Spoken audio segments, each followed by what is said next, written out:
Welcome back to the Random and Wonderful podcast. I'm your host, Grace Simmons, your favorite solo travel mindset coach. Each episode, we explore ways to uplift you on your journey to add joy, confidence, and independence into your life. Today's topic is traveling to Colorado for a podcasting conference.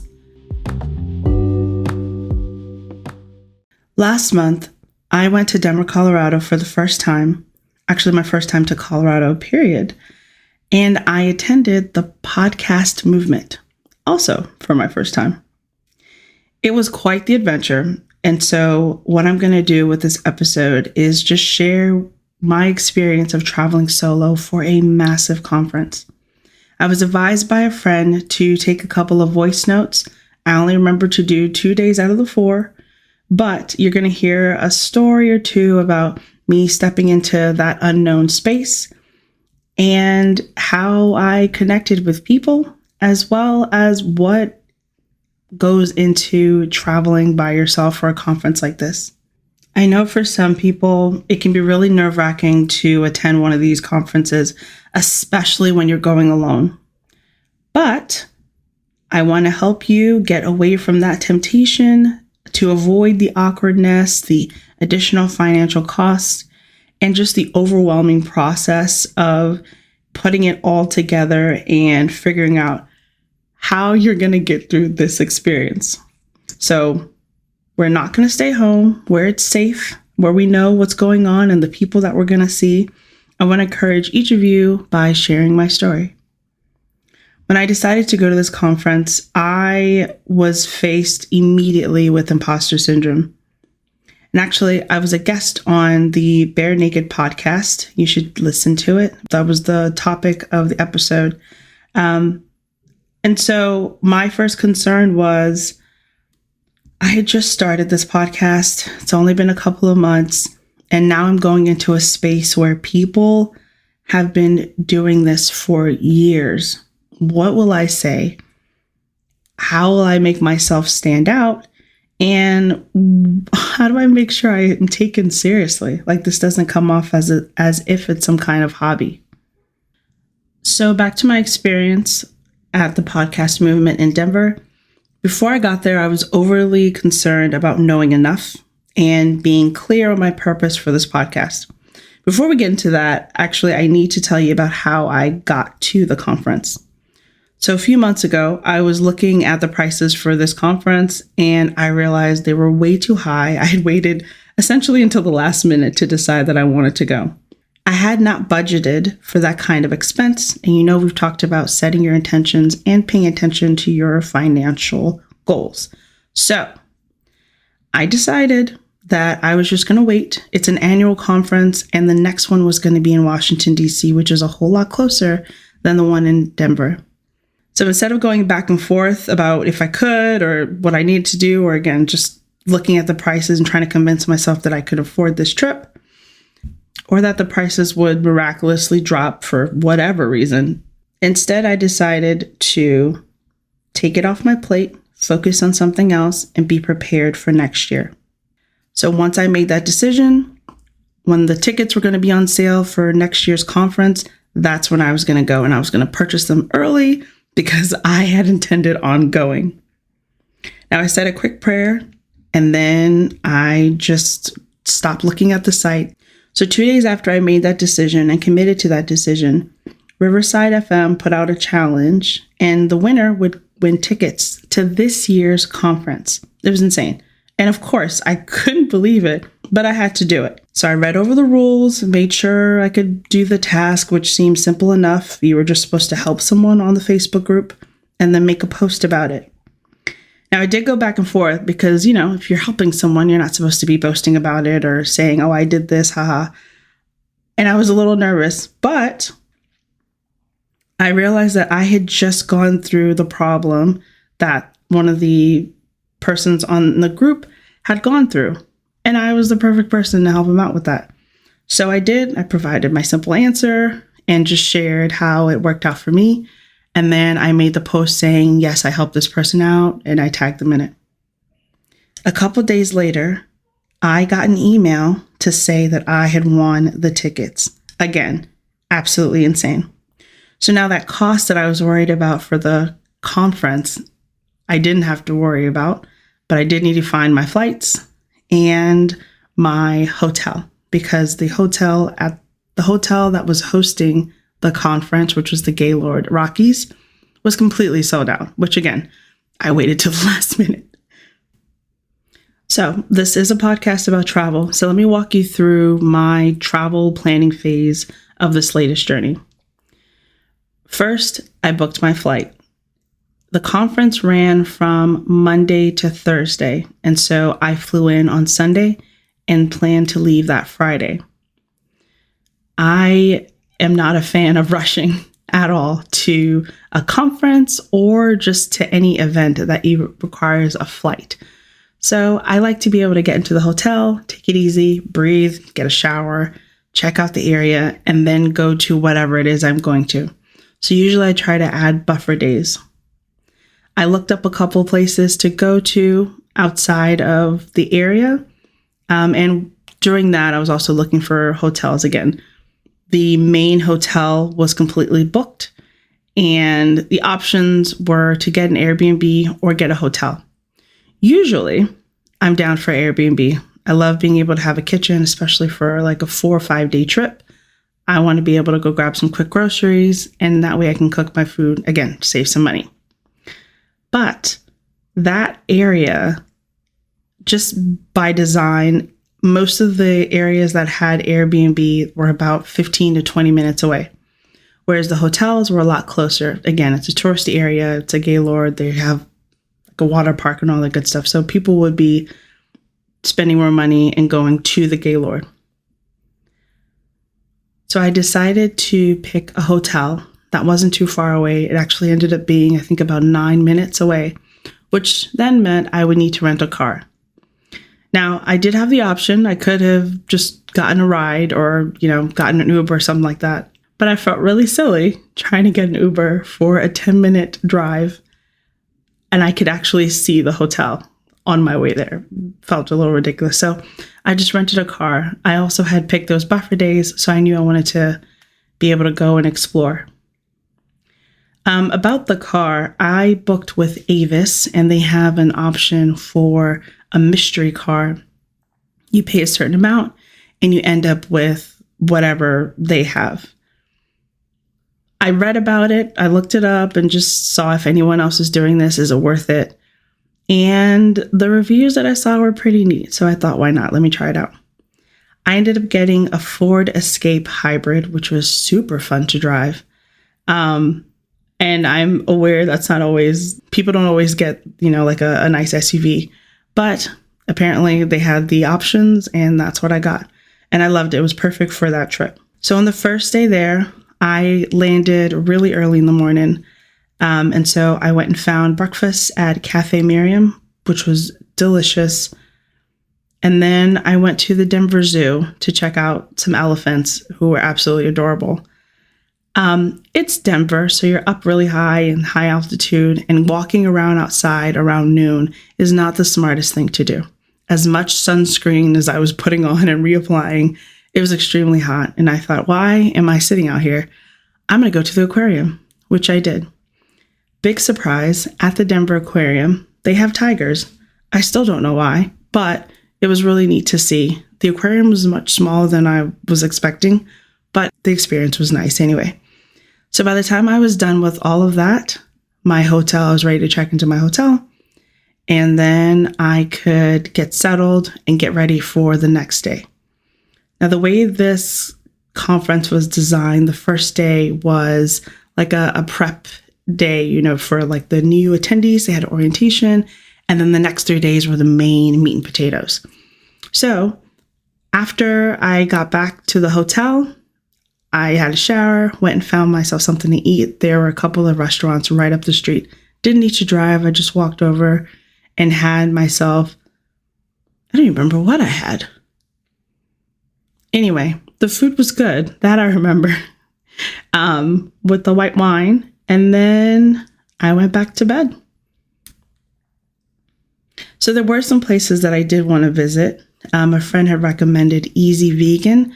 I'm not vegan, but I don't know, it's like an illusion or a trick. I like seeing how people can manipulate non-meat into being a delicious meal. So I'm always down to try that. I also want to check out Red Rocks. I am a huge Dermot Kennedy fan, and I know Red Rocks has existed long before he did, but the pictures of his concert there, I just wanted to go check it out. And so another friend had gone and she took these gorgeous pictures of this fantastic amphitheater. And just imagine having a concert like in the midst of nature. You have these beautiful, tall, colossal red rocks. So anyway, it's really amazing. If I ever go back to Denver, I definitely want to go there. And then there was a theme park behind the aquarium, which I think I would have preferred to have gone there instead. But again, I was trying to save money. $20 ticket versus I think it was like 50 or 70 or whatever for the theme park just for a couple of hours. Didn't really seem worth it. So in this next session, as I mentioned, I did a couple of voice notes. So be prepared. Some of them are when the car was off and quiet, and others I was driving on my way to the concert. And I just wanted to share a really quick story. So these are stories at the conference. So today is the first official day of the podcast movement conference. Yesterday was technically like a precursor to the main events. We had a new attendee orientation, which I attended because it was my first time being here. I met so many incredible people, just amazing creators and people that are involved in all different aspects of podcasting. Honestly, the conference could have ended yesterday. Like I met so many people and I felt very full. But we've got 3 more days, including today. So I'm excited to see what will come of it. I'm looking forward to some of the sessions and hopefully connecting more with some people. My goals for this conference was to network and just to get the podcast name out there. So it seemed to be reviewed or received really well yesterday, and we'll see. So I'll keep you posted.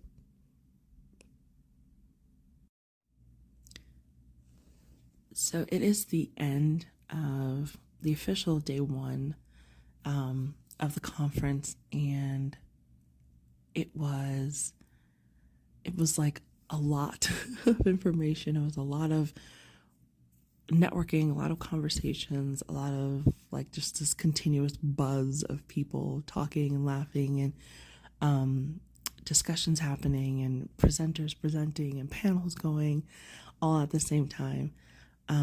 And while I met some just incredible people, at least 2, but I think it probably represents a much larger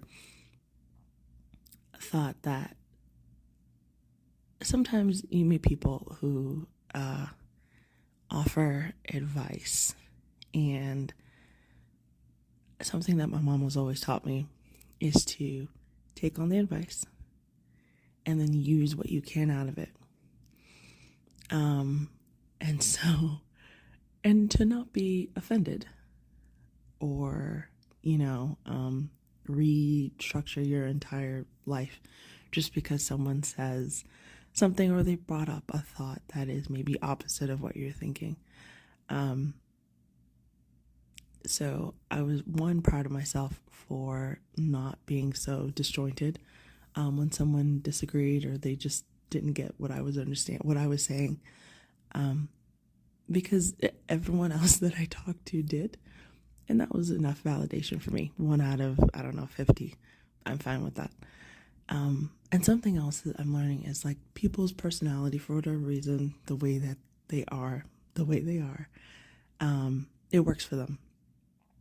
And I know like you're taught getting to know yourself and getting to, especially being a coach, that maybe you're not for everyone, but being able to meet someone who I would say, you know what, that's probably not the type of coach that I would want. It doesn't mean that there's anything wrong with how this person is. It obviously works for them. But I think being able to identify that was key so that I didn't turn inward and say, oh my goodness, what's wrong with me? Or why wasn't I Why did I feel not as bold or whatever? That's just not my personality. And it wasn't a bad thing. Again, people are different, and that's the beauty I'm learning about going to things like this, where you meet a bunch of different people who use what works for them, and it is successful. And you have to realize that, one, it may not work for you, but two, sometimes there's things that they're saying and it just doesn't apply to you because you're not their people, and that's okay. And so it doesn't necessarily mean that people are wrong or they're lying or whatever.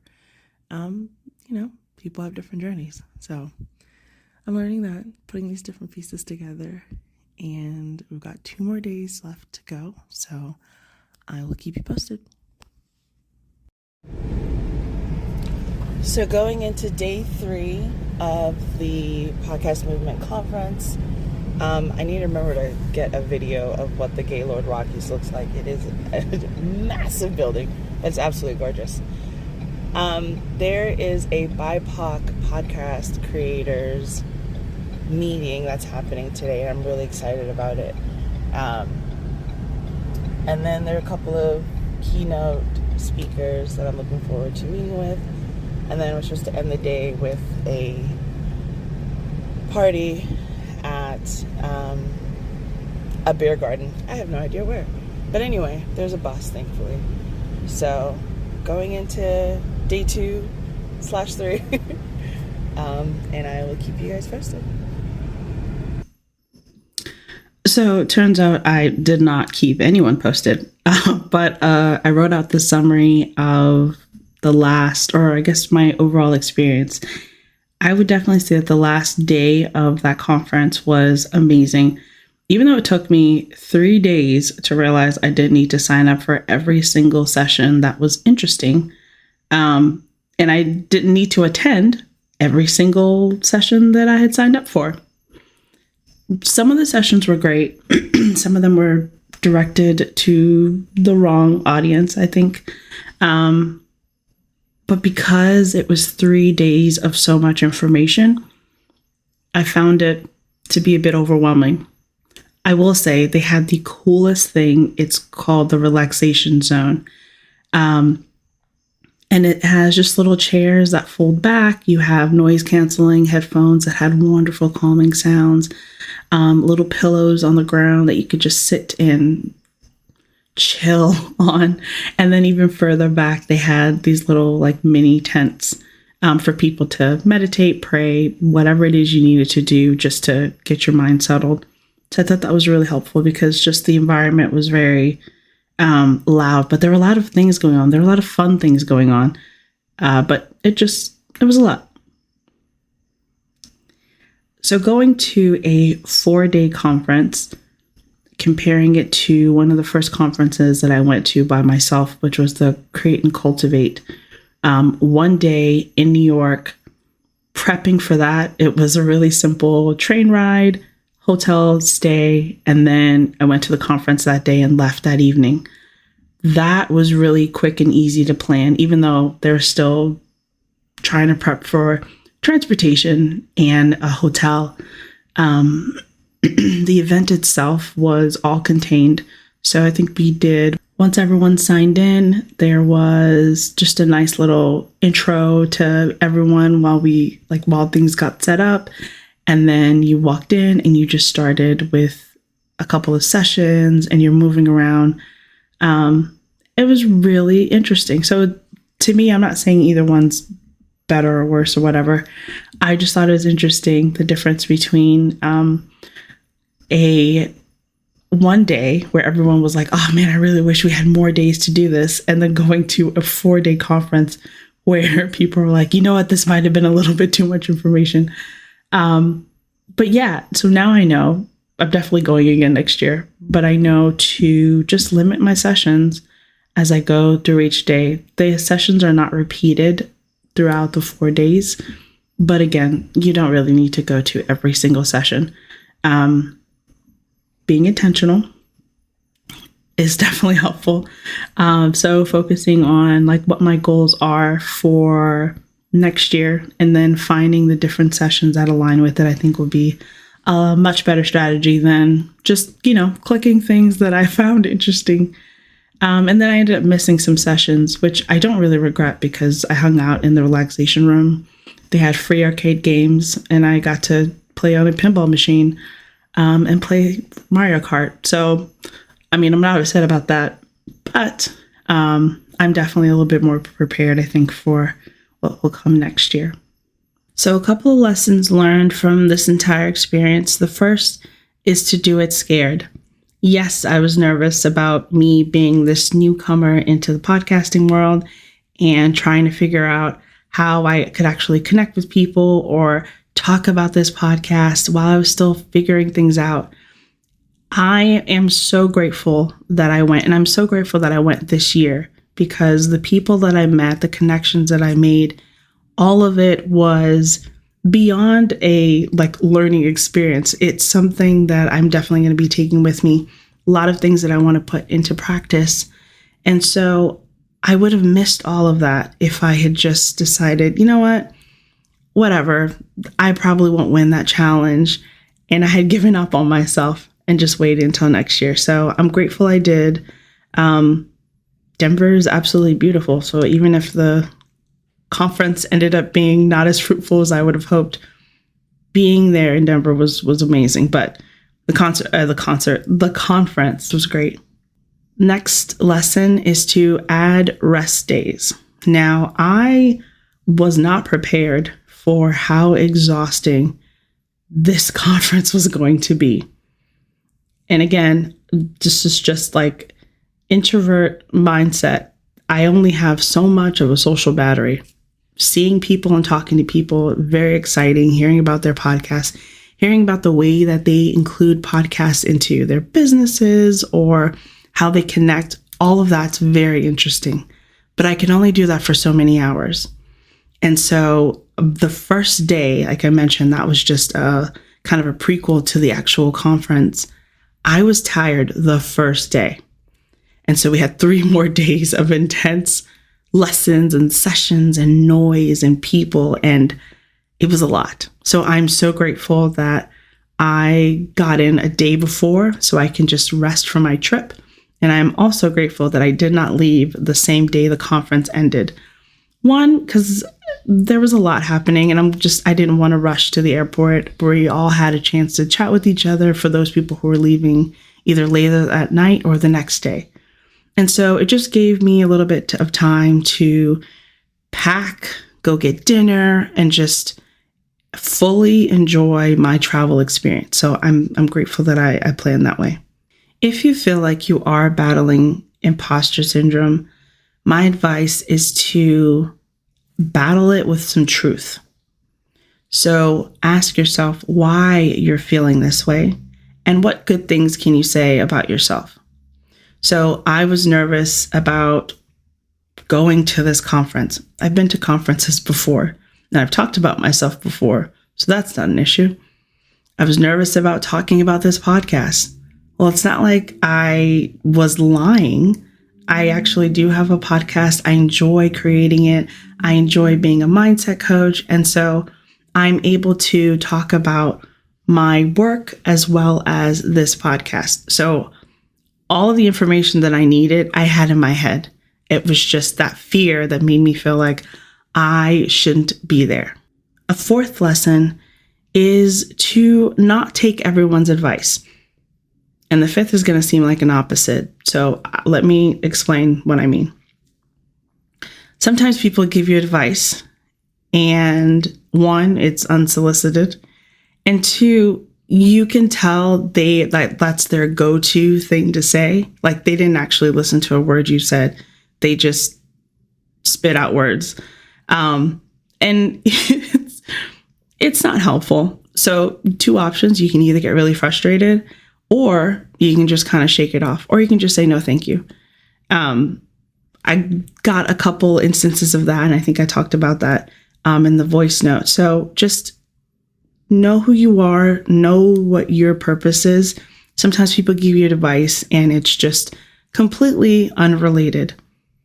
And so you can release that right back to them and move on with your day. Lastly, be open and listen more than you talk. So we had a really great opportunity to listen to other people who I mentioned. There's a huge range of podcasters that have been doing this for a few years, or they just figured out the right strategies. Whatever their story is, there was a little bit that you could take from what they have been doing. And so, yes, I'm happy to talk about what I do, but also listening and taking notes to people who are more experienced than I am. I got so many free mentoring sessions that would have cost me so much. I'm grateful that I would figure out the questions to ask. And it wasn't, at one point I did ask about steps and just trying to figure out how to do things properly or in the right way. My little perfectionism was creeping up. And I was reassured that it's just time. And to be honest, hearing that time is the only thing that's getting you from point A to point B is a lot more reassuring than you're missing something. Typically, that's what it is.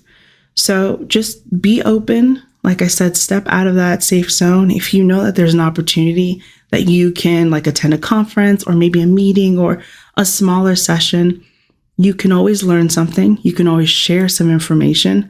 And sometimes people just want to be able to connect and network with you. So don't be so quick to cut people off.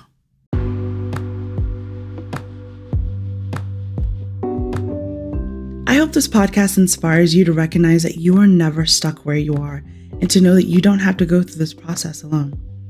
Once you feel that nudge internally, you know that something doesn't align, it can be overwhelming because you don't know where to start. If you're ready to stop waiting for permission to make bold decisions that build confidence, add joy, and create ease into your life, sign up for a free discovery call with me today. Let's get started. I hope you enjoyed today's episode. I'm Grace Simmons, and this is the Random and Wonderful Podcast. Remember to subscribe so that you are ready for the next episode.